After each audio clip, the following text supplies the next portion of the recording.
ነው የምናቀነው።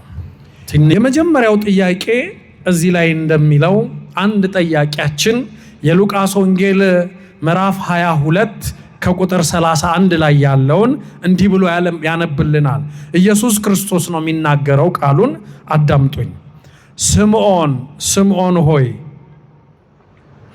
እነሆ ሰይጣን እንደ ስንዴ ሊያበጥራችሁ ለመነ፣ እኔ ግን እምነትህ እንዳይጠፋ ስላንተ አማለድሁ። አንተም በተመለስክ ጊዜ ወንድሞችህን አጽና። ይህንን ኃይለ ቃል ይዘው አንዳንድ መምህራን ወይንም ደግሞ ጠያቂዎች ኢየሱስ ክርስቶስ አማለድኩ የሚል ቃል ተጽፏልና በስጋው ወራት አማልዷል ብለው ያስተምራሉ። ስለዚህ ምላሹ ምንድነው የሚል ነው። ተዛማጅ ጥቅስ አለው ከደረስኩበት በስጋው ወራት የሚል ሐዋርያው ቅዱስ ጳውሎስ የጻፈው የዕብራውያን መልእክት ላይ ምዕራፍ 5 ላይ አለ። እሱን በቦታው እናብራራዋለን።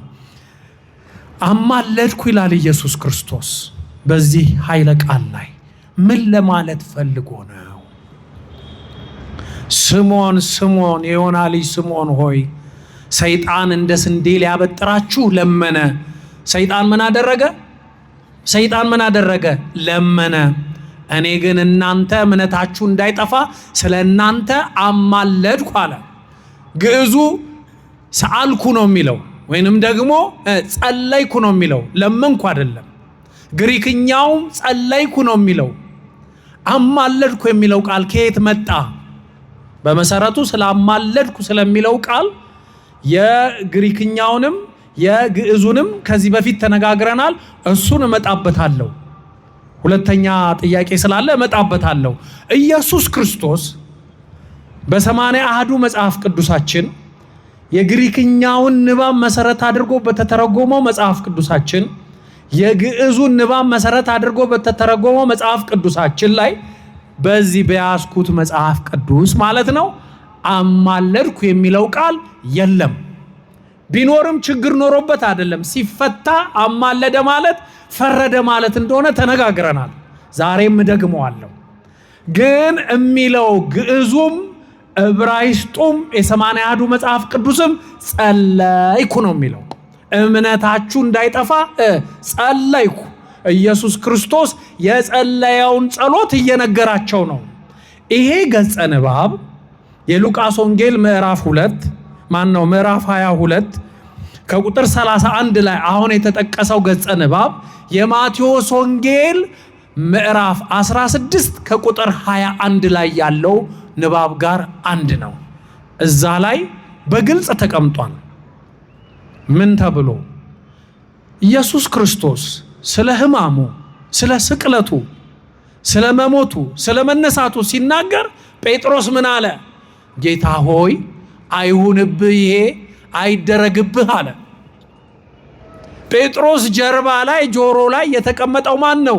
ሰይጣን። ለጴጥሮስ ሰይጣኑ አልታየውም። ሰይጣኑን ያየው ግን ማን ነው? ኢየሱስ ክርስቶስ። ሰይጣኑ እኮ ምን እያለ ነው?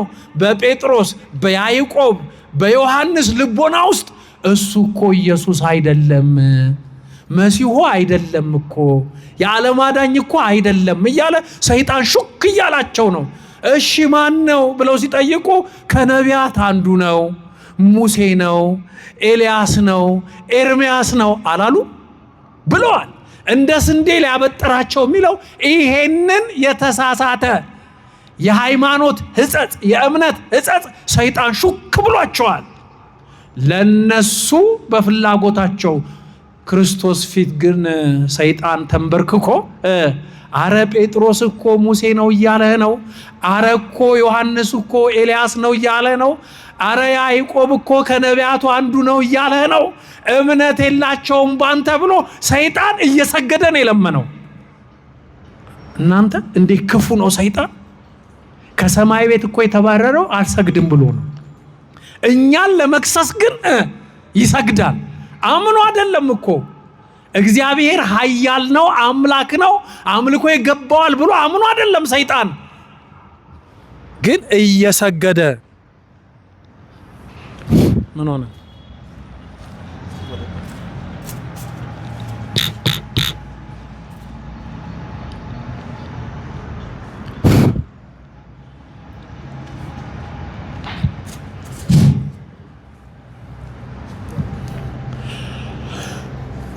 ሰይጣን እየሰገደ ለመነ። ምን ብሎ? ጴጥሮስ ከሃዲ ነው ብሎ፣ ዮሐንስ ከሃዲ ነው ብሎ፣ ያዕቆብ ከሃዲ ነው ብሎ ኢየሱስ ክርስቶስ ፊት ሰይጣን ለመነ። ክርስቶስ ግን የጸለየውን ጸሎት ከዚህ በኋላ የጸለየው ጸሎት አለ። ምን የሚል ጸሎት? የዮሐንስ ወንጌል ምዕራፍ 17 ላይ ጸሎት ጸልዮአል ክርስቶስ። ሰይጣን ሐዋርያትን እየፈተናቸው ነው። ስለዚህ እንዳይበተኑ ሁሉም አንድ እንዲሆኑ አባት ሆይ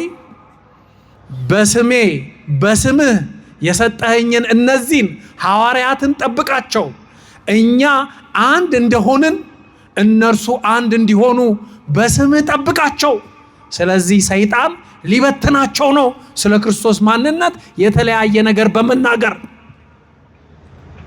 ታዲያ ኢየሱስ ክርስቶስ የዮሐንስ ወንጌል ጥያቄን ጥያቄ ስለሚወልደው ነው። የዮሐንስ ወንጌል ምዕራፍ 17 ላይ ጸለየ ማለት አማለደ ማለት ነው? አይደለም። አብነት ሆነ። ምንድነው አብነት? ስለ ጸሎት አስተምሯቸው ነበርና መከራ ሲመጣ ፈተና ሲመጣ እንዴት መጸለይ እንዳለባቸው እየነገራቸው ነው። ዮሐንስ ወንጌል ምዕራፍ 17 ከቁጥር 9 ላይ ያለች ቃል አለች። እለምንሃለሁ የሚል ቃል አለ። በሚቀጥለው ጥያቄ ፈተዋለሁ። የመጀመሪያውን የሉቃስ ወንጌል ምዕራፍ 22 ከቁጥር 31 ላይ ያለውን ግን አሁን እሱን ልጨርስ። ስለዚህ ባጭሩ የሉቃስ ወንጌል ምዕራፍ 22 ከቁጥር 31 ላይ ኢየሱስ ክርስቶስ ሐዋርያቱን እምነታችሁን እንዳይጠፋ ሰይጣን ሲለምን እኔ ግን ጸለይኩ። መጸለይ ብቻ አይደለም፣ አማለደ የሚለው በግሪክኛ ፈረደ ማለት ነው። ፈረድኩ። ፍርዱን የቱ ጋር ነው የምናየው? ኢየሱስ ክርስቶስን ቅዱስ ጴጥሮስ ሲፈትነው ጌታ ሆይ አይሁንብህ፣ አትሰቀል፣ አትሙት፣ አትነሳ ሲለው ኢየሱስ ክርስቶስ ምን ብሎ ፈረደ? አንተ ሰይጣን ካጠገቤ ዞር በል፣ ሁር እምድኅሬየ። አንተ ሰይጣን ዞር በል አለው። ጴጥሮስን አይደለም፣ በጴጥሮስ ላይ ያደረውን። ስለዚህ ኢየሱስ ክርስቶስ የሰይጣንን ልመና አይሰማም።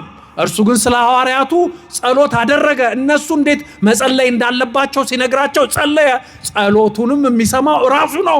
ራሱ ደግሞ ምን አደረገ? ፍርድ ሰጠ። ምን ብሎ? ሰይጣንን ዞር በል ብሎ። ስለዚህ ኢየሱስ ክርስቶስ ለአብነት ይጸልያል። እኛ እንዴት መጸለይ እንዳለብን ያስተምረናል። ጸሎቱን ተቀባይ እርሱ ነው፣ ፍርድ ደግሞ ይሰጣል። ስለዚህ ኢየሱስ ክርስቶስ ፈራጅ እንጂ ለማኝ አይደለም። ስለ እናንተ ጸለይኩ ያለው ሰይጣን ላይ የፈረደውን ፍርድ ለማሳየት ያደረገውን የአብነት ጸሎት ለማስረዳት የተናገረው ነው። ክብር ምስጋና ለመድኃኔዓለም ይሁን። በደንብ አስረድቻለሁ። ገብቷችኋል? እሺ። ተያያዥ ጥያቄዎች ስለሆኑ ጥያቄዎቹን እንሄድባቸዋለን።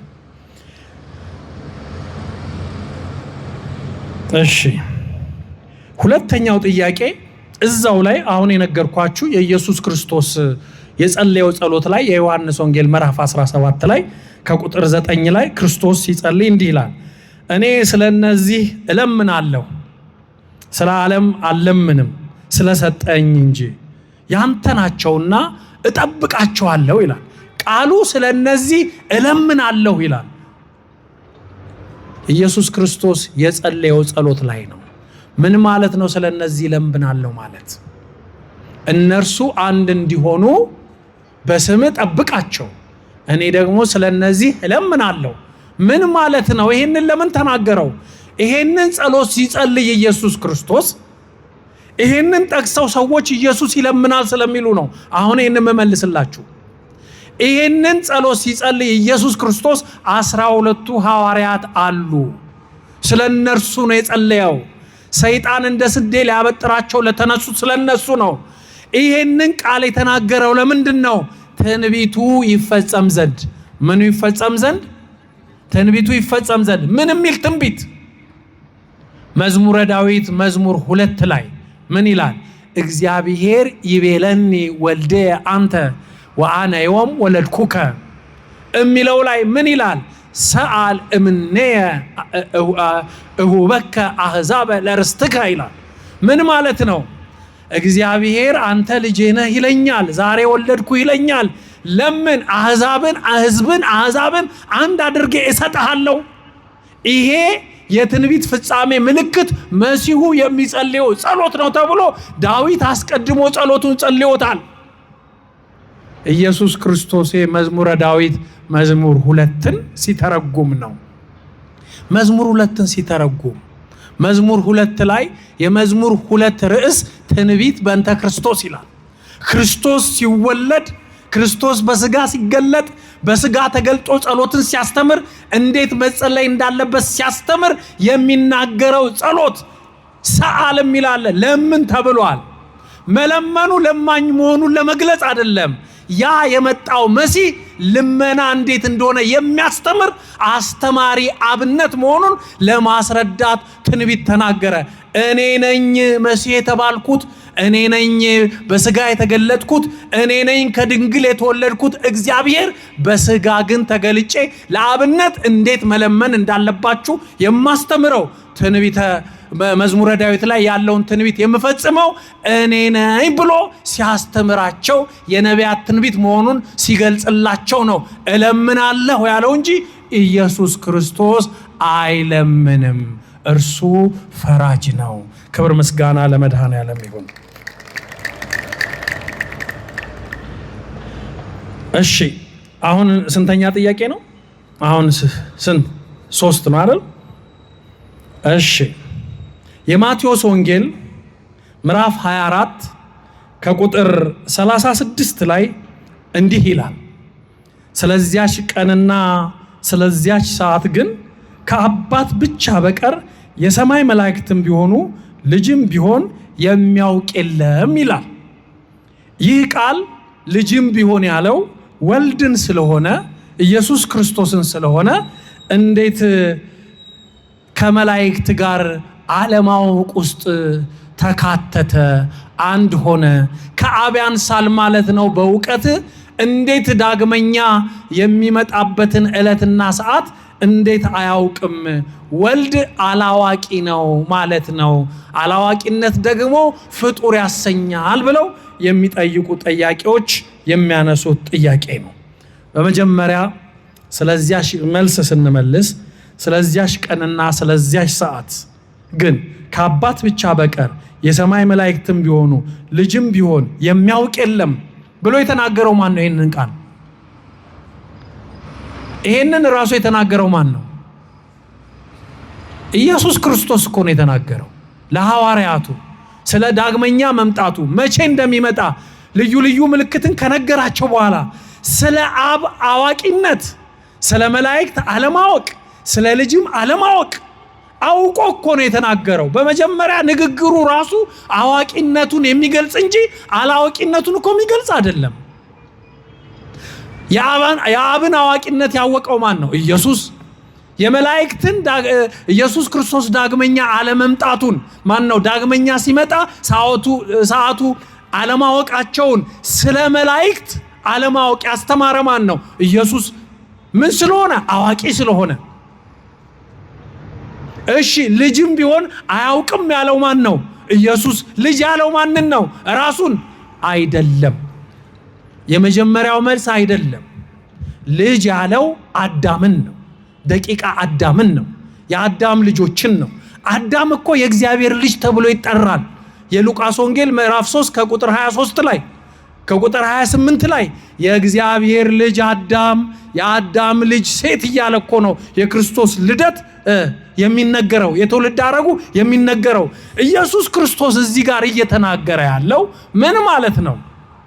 ስለ እግዚአብሔር የባህሪ አዋቂነት፣ ሁሉን አዋቂነት እየተናገረ ነው። ክርስቶስ እኮ ሁሉን አዋቂ ነው። ያንን ሁሉ የነገረ ምጽአት ምልክት ሕዝብ በሕዝብ ላይ መንግስት በመንግስት ላይ ይነሳል ሲል፣ የሰው ፍቅር ይገጸቅዛል ሲል፣ እስከ መጨረሻው የሚጸና ይድናል ሲል ስለ ምጽአቱ የተናገራቸው ምልክቶች እኮ የተናገረው የሚመጣበትን ቀን ስለሚያውቅ ነው። ታዲያ ከአብ ብቻ በቀር ወልድም ቢሆን በግዕዙ ልጅም ቢሆን በአማርኛው ያለው ወልድ የተባለው በመጀመሪያ ትርጓሜ አዳም ነው። አዳም የእግዚአብሔር ልጅ ነው። በጸጋ የእግዚአብሔር ልጅ ተብሎ የሚጠራ ነው። ስለዚህ ኢየሱስ ክርስቶስ ያነጻጸረው የሰማይ መላእክትም ቢሆኑ የአዳም ልጆችም ቢሆኑ እግዚአብሔር ወልድ እርሱ የሚመጣበትን ኢየሱስ ክርስቶስ የሚመጣበትን ሰዓትና ዕለት እነሱ አያውቁም። ማን ነው የሚያውቀው? ከአባት በቀር ወይንም ከአብ በቀር ቢልም ያስኬዳል። አብ ሲል ስለ ባህሪ ዕውቀቱ ስለተናገረ አብ ወልድ መንፈስ ቅዱስ በባህሪ አንድ ናቸው። አብ ፈጠረኝ ቢል ወልድም ፈጣሪ ነው፣ መንፈስ ቅዱስም ፈጣሪ ነው ማለታችን ነው። ለአንዱ የሚነገረው በባህሪ አንድነት ለሶስቱም የሚተረጎም ነው። አብ ያውቃል ስንል ወልድም ያውቃል፣ መንፈስ ቅዱስም ያውቃል ማለታችን ነው። ስለዚህ አያውቅም የተባለው ደቂቀ አዳም የተባሉ የአዳም ልጆችና መላእክት ናቸው። ኢየሱስ ክርስቶስ ግን እግዚአብሔር ወልድ ግን ሁሉን አዋቂ ነው። አንድ የአበው ትርጓሜ አለ የሚተረጉሙት ምን የሚል ነው? ይህንን የተናገረው በዘመኑ ለተነሱ መናፍቃን የተሰጠ ምላሽ ነው። የለበሰው ሥጋ በመጀመሪያ አላዋቂ ነበር። በኋላ ግን በተዋህዶ እግዚአብሔርነትን አገኘ። ያ ሥጋ እግዚአብሔርነትን ካገኘ በኋላ ግን ሁሉን አዋቂ ነው ያ ሥጋ። ስለዚህ የሚያውቀውን ዕውቀት በሥጋ የተገለጠው አምላክ የሚያውቀውን ዕውቀት ላለመናገር ዕለቱ ስላልደረሰ በልበ ሥላሴ ስለታተመች አብ የሚያውቀውን ወልድ ያውቃል፣ ወልድ የሚያውቀው መንፈስ ቅዱስ ያውቃል። ዳሩ ግን ክርስቶስ መናገር አልፈለገም ዕለትና ሰዓቷን። ሰዎች ንስሐ ሳይገቡ በኃጢአት ተዘፍቀው እንዳይኖሩ እንቅጩን አልነገራቸውም ብለው ይተረጉማሉ። ያስኬዳል። መደበኛው ትርጓሜ ግን ልጅ የሰው ልጅም ቢሆን የሰማይ መላእክትም ቢሆኑ ልጅም ቢሆን የተባለው የአዳም ዘሮችና የሰማይ መላእክት ደግሞ መላእክት ናቸው የማያውቁት። ኢየሱስ ክርስቶስ ግን ወልድ ግን ከአብና ከመንፈስ ቅዱስ ጋር በባህሪ አንድ ስለሆነ ሁሉን አዋቂ ነው። ክብር ምስጋና ለመድኃኔዓለም ይሁን። እሺ፣ አራተኛ ጥያቄ። በእርግጥ ይሄንን ጥያቄ ቅድም ከላይ በመነሻው ላይ ስለ እናንተ አማለድኩ የሚል ቃል ስላለ መድገም አስፈልጎ ነው እንጂ ከዚህ በፊት መልስ ሰጥቼበታለሁ። ኢየሱስ ክርስቶስ ለስምዖን ወይንም ለጴጥሮስ ሰይጣን እንደ ስንዴ ሊያበጥራችሁ እንደ አጃ ሊበትናችሁ ለመነ፣ እኔ ግን እምነታችሁ እንዳይጠፋ ጸለይኩ። ወይንም ደግሞ በ66ቱ መጽሐፍ ቅዱስ ላይ አማለድኩ ይላል። አማለድኩ የሚለውን ወደ ሌላ ተርጉመውት ነው እንጂ አሁን እሱን የመሰለ ገጸ ንባብ አሁንም ስላለ ደግሜ መመለስ ስላለብኝ ነው። ምንድነው የሚለው? ዕብራውያን 7 ከቁጥር 25 ላይ ምን ይላል? ስለ ኢየሱስ ክርስቶስ ክህነት ሲናገር ሐዋርያው ቅዱስ ጳውሎስ የኢየሱስ ክርስቶስን ክህነት ከመልከ ጼዴቅ ክህነት ጋር አንድ አድርጎ ዳሩ ግን ከአሮን ክህነት የተለየ መሆኑን የሚያብራራበት ገጸ ንባብ አለ። እሱን ገጸ ንባብ ይዘው ጥያቄ የሚጠይቁ ሰዎች አሉ። ጥያቄውን ላንብብላችሁ። የክርስቶስ ክህነትም ማለታቸው ነው። ዕብራውያን 7 ከቁጥር 25 ላይ ስለ እነርሱም ሊያማልድ ዘወትር በሕይወት ይኖራልና ስለዚህ ደግሞ በእርሱ ወደ እግዚአብሔር የሚመጡትን ፈጽሞ ሊያድናቸው ይችላል። በእርሱ ወደ እግዚአብሔር የሚመጡትን ፈጽሞ ሊያድናቸው ይችላል። ኢየሱስ ክርስቶስ ሊቀ ካህናት መሆኑን ቅዱስ ጳውሎስ ሲያብራራ ምን አለ? እርሱ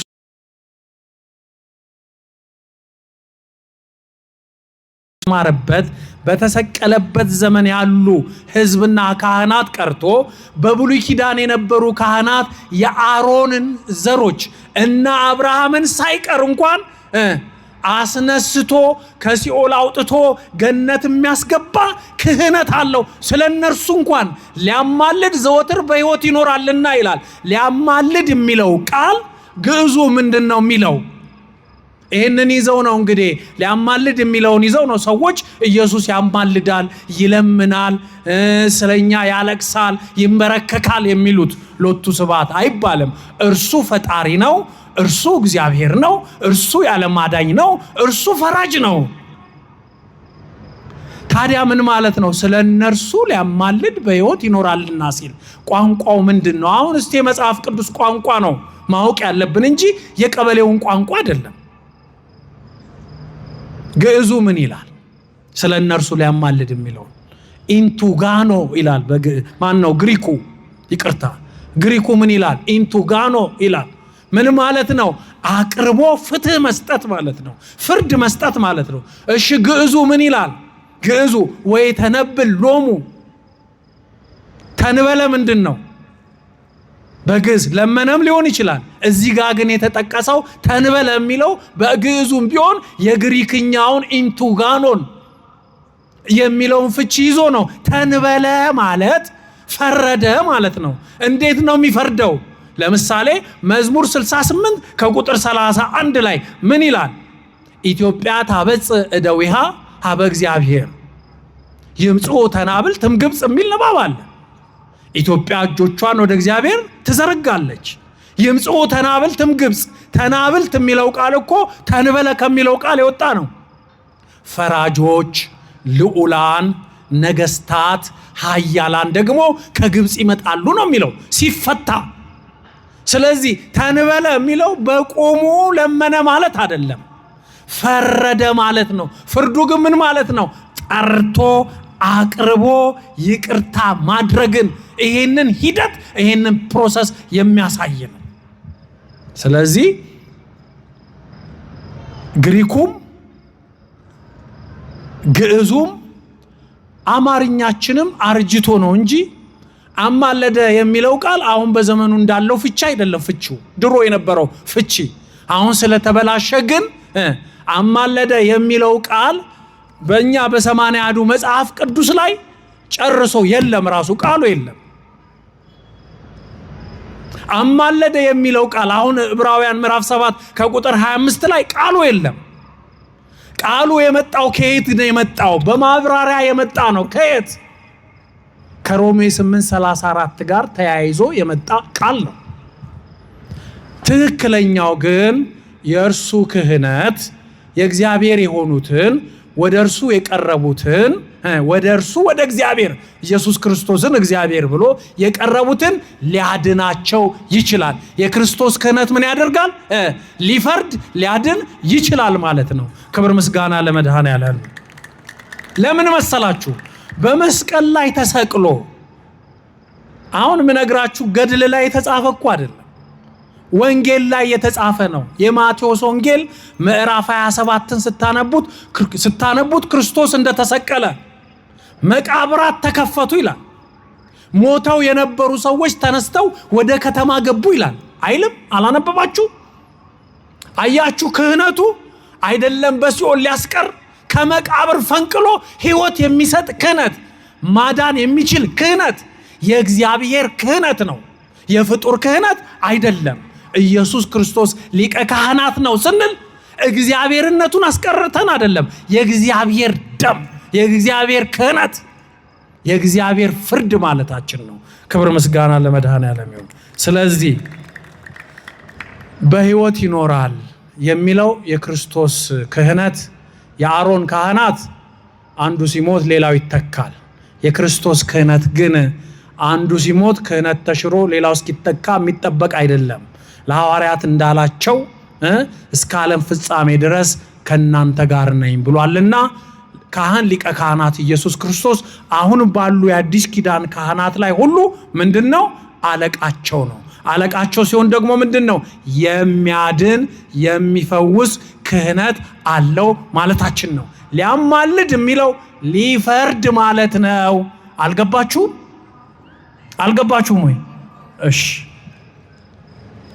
ያ አቅም ያለው ሰው ቢኖር መጥቶ ቢከራከር ደስ ይለኛል። እንዲህ ይላል ቢል ግን ያው የአቅም እጥረትም ይኖራል፣ ድፍረትም ይኖራል። አንድ አባት ባለፈው እዚህ ጋር ሊያወሩ ብሎ ጥፍት አለባቸው። ወሬ እኮ ጥፍት ይላል ታውቃላችሁ አይደል? ቆመን ልናወራ ስንል ጥፍት ይልብናል። ስለዚህ ብናውቀውም አውደ ምሕረቱን ስላለምድ ነው ስንደነግጥ ምናወራውም ሊጠፋን ስለሚችል እንጂ እኔማ መታችሁ እዚህ ጋር ብትጠይቁኝ ራሱ እንዴት ደስ እንደሚለኝ ባያችሁ። እሺ ስንተኛ ጥያቄ ላይ ደረስን? 5ኛ። ልቀጥል ላቁም? እስኪ ንገሩኝ እናንተ ወንዶች። ይቀጥል? እሺ 5ኛ ጥያቄ የማቴዎስ ወንጌል ምዕራፍ 18 ከቁጥር 20 ላይ እንዲህ ይላል፣ ማናቸውንም ነገር በስሜ ብትለምኑ እኔ አደርገዋለሁ ይላል። ይሄንን ቃል ይዘው በስሜ ብትለምኑ ይላልና ይሄም እኮ ቢሆን ስለ ኢየሱስ ክርስቶስ አምላክነት ሳይሆን አማላጅነት ነው የሚያወራው የሚሉ ጥያቄዎች አሉ። ለዚህ ምላሻችሁ ምንድነው ነው? ስሙኝማ። ማናቸውንም ነገር በስሜ ብትለምኑ እኔ አደርገዋለሁ። ማን ያለው ይሄንን? ኢየሱስ ክርስቶስ። የክርስቶስ ስም የማን ስም ነው? የእግዚአብሔር ስም። መዝሙር 121 እና የማቴዎስ ወንጌል ምዕራፍ 21 ላይ አንብቡት። ቡሩክ ዘይመጽእ በስመ እግዚአብሔር፣ በእግዚአብሔር ስም የሚመጣ የተመሰገነ ነው። ኢየሱስ ያለው ስም የማን ስም ነው? የእግዚአብሔር ስም። እግዚአብሔር ነው ኢየሱስ ክርስቶስ። ስለዚህ በእግዚአብሔር ስም ጸሎት አድርገን የስሙ ባለቤት እግዚአብሔር ስለሆነ ፍትህ ይሰጣል፣ ፍርድ ይሰጣል ነው። ደግሞ ምንድነው የሚለው?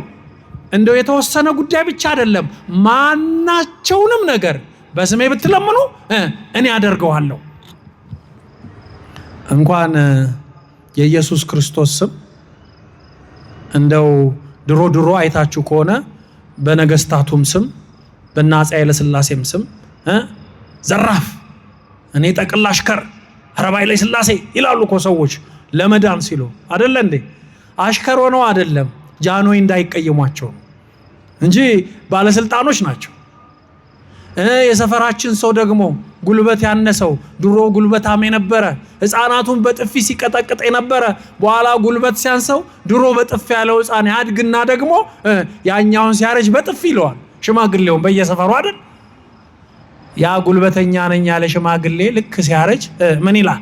በሕግ አምላክ ይላል። በሕግ እኮ አይጠብቅም አያከብርም እኮ አቅም የለኝም ተወኝ ላለ ማለት ነው። በሕግ አምላክ የሚለው ግን ይተርፍበታል ለጊዜውም ቢሆን።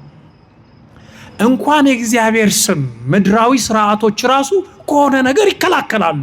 የእግዚአብሔር ስም የጸና ግንብ ነው። የኢየሱስ ክርስቶስ ስም ሙትን የሚያስነሳ ዓለምን ያዳነ በደሙ ፈሳሽነት መድኃኔ ዓለም መሆኑን የገለጸ ስም ነው። በዚህ ስም ብትጸልዩ አለ፣ በስሜ ብትጸልዩ አለ ኢየሱስ ክርስቶስ ማናቸውንም ነገር እኔ አደርጋለሁ አለ። እኔ አደርጋለሁ የስሙ ባለቤት እኔ ነኝ አለ እንጂ ስሜ ያማልዳል አላለም። ወይንም ስሜ ወደ ሆነ ቦታ ሄዶ ይጮሃል አላለም። የስሙ ባለቤት እኔ ነኝ፣ እኔ አደርጋለሁ ለምኑ አለ። ይሄ በዋናነት የተጠቀሰው ስለ ክርስቶስ ሁሉን ቻይነት በስሙ ስንጸልይ በስሙ ስንጠይቅ ሁሉን ቻይነቱን ለመግለጽና በዋናነት ግን ለጸሎተ ፍትሃት የተነገረ ኃይለ ቃል ነው። ፍትሃት ታውቃላችሁ አይደል? የሚገርመው ፍትሃት ማለት የኢትዮጵያ ኦርቶዶክስ ተዋሕዶ ቤተክርስቲያን ብቻ ያለ ነው። ፍትሃት ሰው ከሞተ በኋላ ጸሎተ ፍትሃት ይደረግለታል። ለምንድን ነው የሚደረግለት? በመጀመሪያ እኮ ወደዚህ ዓለም ሲመጣ ያ ሰው ክርስትና ተነስቷል። በ40 ቀን በ80 ቀን በ40 ቀን ገብረ ማርያም ተብሏል። በ80 ቀን አስካለ ማርያም ተብላለች። አንተ ምናልባት ዳምጠው ልትሆን ትችላለህ፣ እሷ ደግሞ ምናልባት አመለ ወርቅ ልትሆን ትችላለች። እግዚአብሔር ግን በዳምጠውም በአመለ ወርቅም አያውቅህም። የሚያውቅህ በገብረ ማርያምና በአስካለ ማርያም ነው። ስለዚህ አስካለ ማርያምን ወይንም ገብረ ማርያምን የክርስትና ቀን አባል አድርገን ተቀብለን ቤተክርስቲያን ተቀብላ በህይወት ደግሞ ነፍስና ስጋቸው ተለይተው ደግሞ ሲሄዱ ደግሞ በዛ ስም መሸኘት አለብን። ምን እያልን? ማረው ይቅር በለው ብለን። ምን በለው ብለን? ማራት ይቅር በላት ብለን። ለምንድን ነው የምንለው? ኢየሱስ ክርስቶስ ይህንን ኃይለ ቃል ሲናገር ማናቸውንም ነገር በስሜ ብትለምኑ እኔ አደርገዋለሁ ሲል በመጀመሪያ እኮ ለሐዋርያቱ የነገራቸው መጨረሻው አረፍተ ነገር ናት። ምንድን ነው ያላቸው? ለነ ጴጥሮስ ያላቸው ለሐዋርያቱ ለካህናቱ በምድር ያሰራችሁት በሰማይ የታሰረ ይሆናል፣ በምድር የፈታችሁት በሰማይ የተፈታ ይሆናል። ማናቸውንም ነገር በስሜ ብትለምኑ እኔ አደርገዋለሁ። በስሜ 2 ወይም 3 ሆናችሁ ብትሰበሰቡ በመካከላችሁ እገኛለሁ። ስለዚህ በምድር ስለማሰርና በሰማይ ስለማሰር፣ በምድር ስለመፍታትና በሰማይ ስለመፍታት የተነገረ የጸሎተ ፍትሐት ስርዓትን ነው ለሐዋርያት የነገራቸው። ይህንን ስርዓት የምታከናውን ብቸኛ የኢትዮጵያ ኦርቶዶክስ ተዋሕዶ ቤተክርስቲያን ብቻ ናት። ክብር ምስጋና ለመድኃኔዓለም ይሁን። ይህንን እኔ ብቻ አይደለም የምለው፣ ይህንን የሚተረጉምልን ወንጌላዊ ዮሐንስ በመጀመሪያይቱ የዮሐንስ መልእክት ምዕራፍ 5 ላይ ከቁጥር 14 ላይ እንዲህ ይላል። ከቁጥር 1 ጀምሮ ስናነበው ምን ይላል? ወልድ ያለው ሕይወት አለው ይላል። ሕይወት ስላላቸው ክርስቲያኖች ሲናገር ወንጌላዊ ዮሐንስ በመጀመሪያው መልእክቱ ምዕራፍ 5 ከቁጥር 14 ላይ እንዲህ ይላል። በእርሱ ዘንድ ምን ማለት ነው?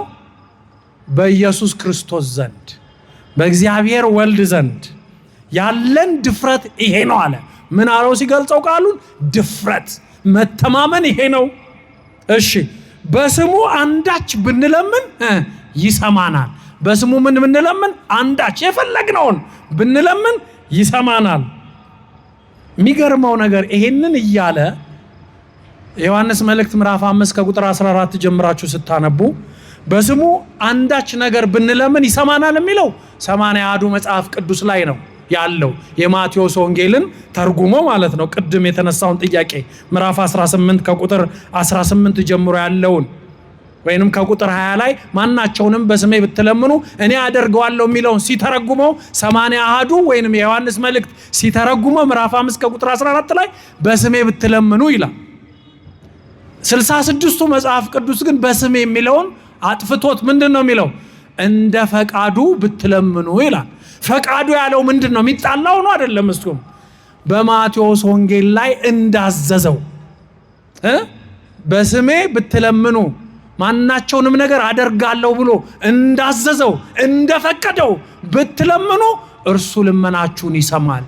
እርሱ ግን የማይሰማው ልመና ግን አለ ይላል። ሞት የሚገባውን ኃጢአት ለሰራ ሰው መለመን፣ በኢየሱስ ስም መለመን አይቻልም። መጸለይ አይቻልም። ፍትሐት ማድረግ አይቻልም። ሞት የሚገባው ማለት ምን ማለት ነው? ኢየሱስ ክርስቶስን አምላክ እንደሆነ አምኖ ያልተጠመቀ ሰው። አሁን ፍትሐት ለአሕዛብ ፍትሐት እናረጋለን እንዴ? እናረጋለን? አናረግም። ሞት የሚገባው ዓለም ውስጥ ነው ያሉት። ኢየሱስ ክርስቶስን አምላክ አይሉም፣ ፈጣሪ አይሉም፣ ያለ መድኃኒት አይሉም። አልተጠመቁም። የእግዚአብሔር ልጅነትን አላገኙም። ለነሱ ፍትሐት የለም። ሌላኛውስ ራሱን ላጠፋ ሰውም ፍትሐት የለም።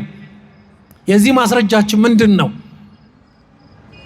ሰው እንዴት ራሱን ያጠፋል? ይሁዳ እኮ ራሱን አጠፋ።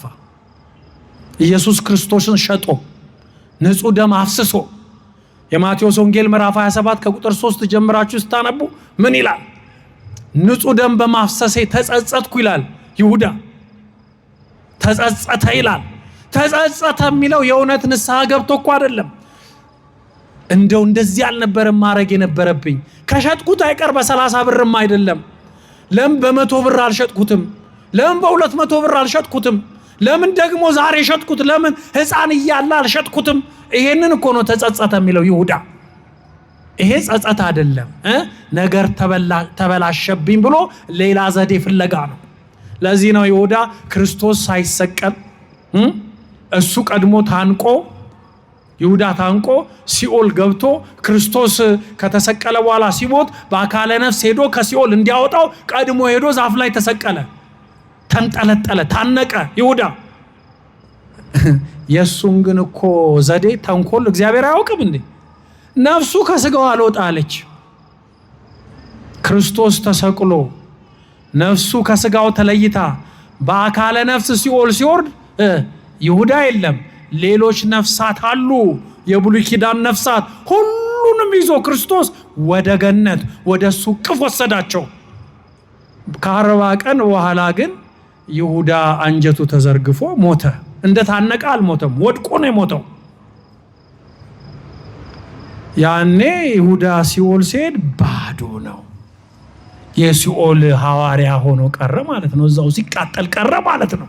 እግዚአብሔርን በዚህ ልክ ማታለል አይቻልም። ተጸጸተ የሚለው ንስሐ ገባ ለማለት አይደለም።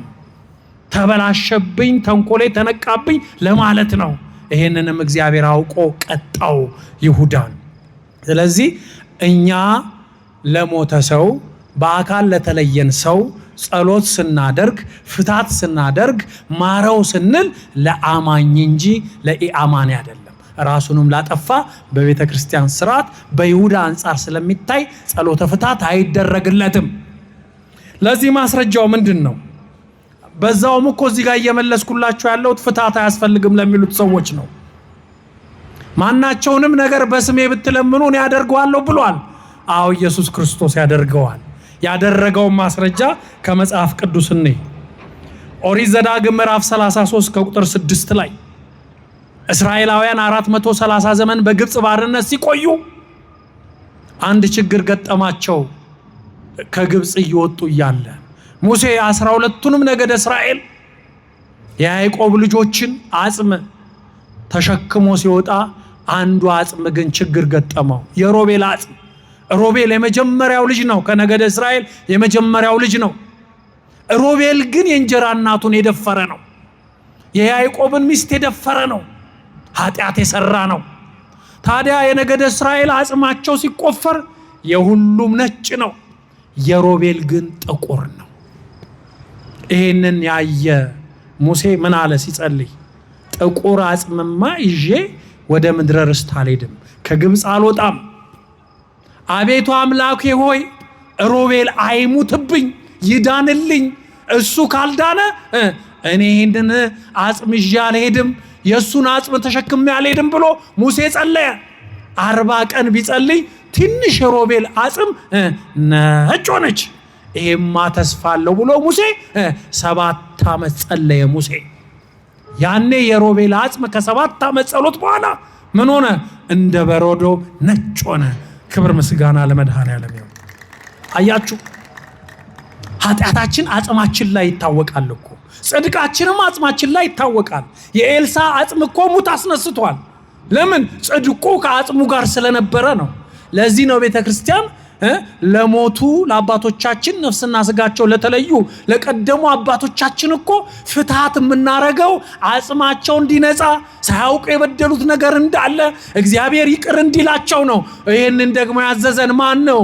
ኢየሱስ ክርስቶስ። በምድር ያሰራችሁት በሰማይ ታሰረ ይሆናል ስላለ፣ በምድር የጸለያችሁት ስለ ሙታን የጸለያችሁት በሰማይ ተቀባይነት አለው ብሎ ስለነገረን በስሙ የኢትዮጵያ ኦርቶዶክስ ተዋሕዶ ቤተክርስቲያን ትጸልያለች።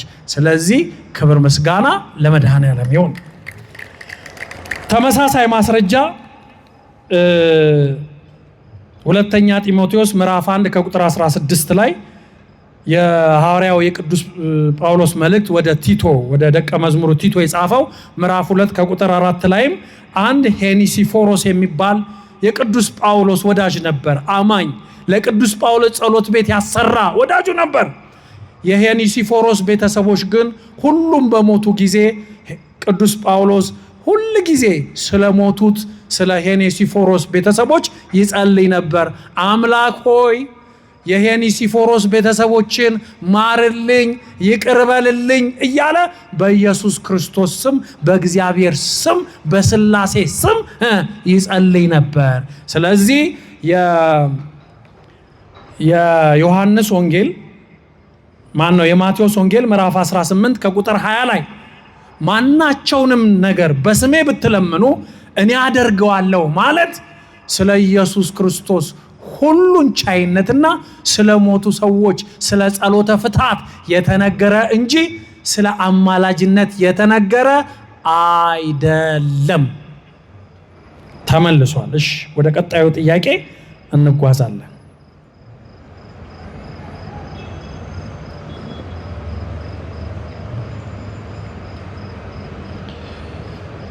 እሺ፣ ተመሳሳይ ነው የዛሬው ጥያቄ።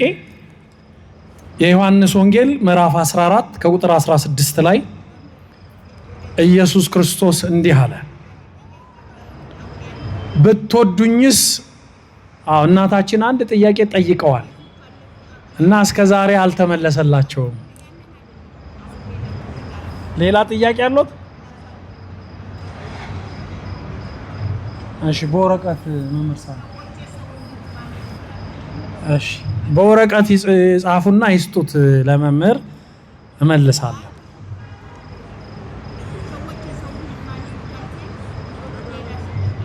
መናገር ፈልገው ነው እዚህ ጠጋ ይበሉ። እዚህ ጋር ማማ ይምጡ እዚህ ጋር አይሰማኝማ ነው። ይምጡ እዚህ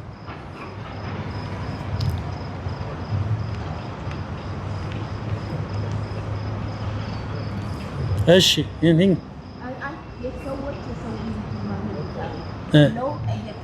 እሺ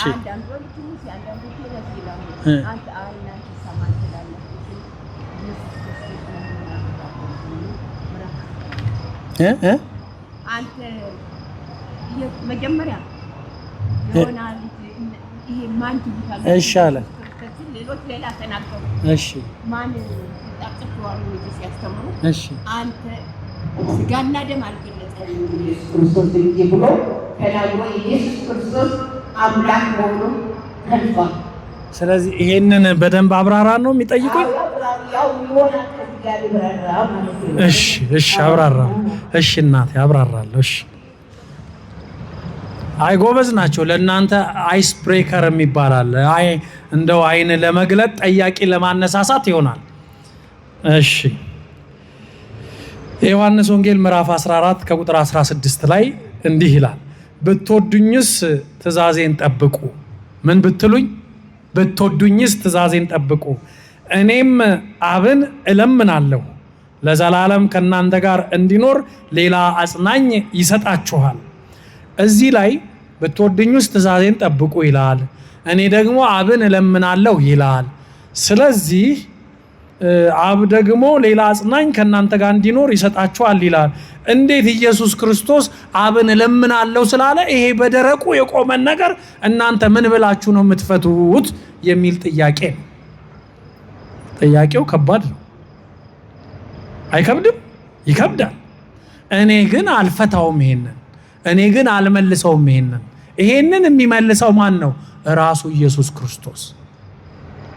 ራሱ ኢየሱስ ክርስቶስ የሐዋርያትን ልቦና አየ። ልክ እኛ እንዳሰብነው አብን እለምናለሁ ሲል እንዴ አብን ይለምናል እንዴ እሱ እኔና አብ አንድ ነን ብሎ አልነበረም እንዴ እያሉ በልቦናቸው አመላለሱ።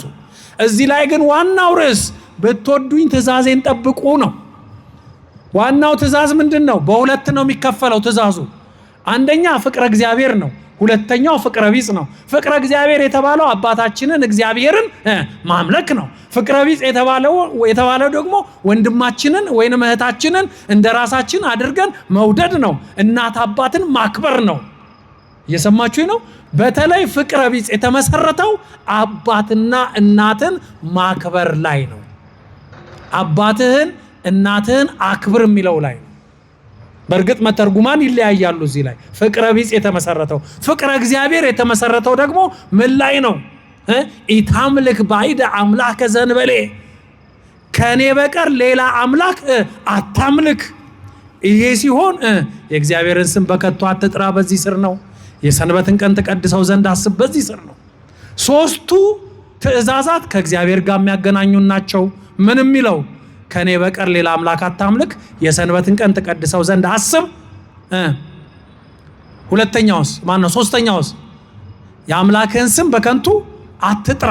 እነዚህ ሶስቱ ከእግዚአብሔር ያገናኙናል። የቀረው ሰባቱ ግን ከጎረቤት ከማህበረሰብ ነው የሚያገናኘን። የሰባቱ መሰረት ደግሞ ምንድን ነው? አባትና እናትህን አክብር ነው። የላይኛው አባታችን እግዚአብሔርን በማክበር፣ ሁለተኛው ደግሞ አባታችን በስጋ የወለደንን በስጋ የወለደችንን በማክበር የሚጀምር ነው። በዚህ ምሳሌነት ላይ ተመርኩዞ የተሰጠ ትምህርት ነው። ሐዋርያት ግን ምሳሌውን ዘንግተውታል። ምሳሌው ምድራዊ ነው። ለምሳሌ አብ ወልድ መንፈስ ቅዱስ ስንል የባህሪ አንድነት አለ። አብ ስላልን አብ ከወልድ አይበልጥም፣ ወልድ ስላልን ወልድም ከአብ አያንስም፣ መንፈስ ቅዱስም ስላልን መንፈስ ቅዱስ ከአብም ከወልድም አያንስም። ሶስቱም አንድ ናቸው፣ አንድም ሶስትም ናቸው። በባህሪ አንድ ናቸው፣ በመለኮት አንድ ናቸው። በአካል በስምና በግብር ሶስት እንላለን። እዚህ ጋር መለያየት የለም።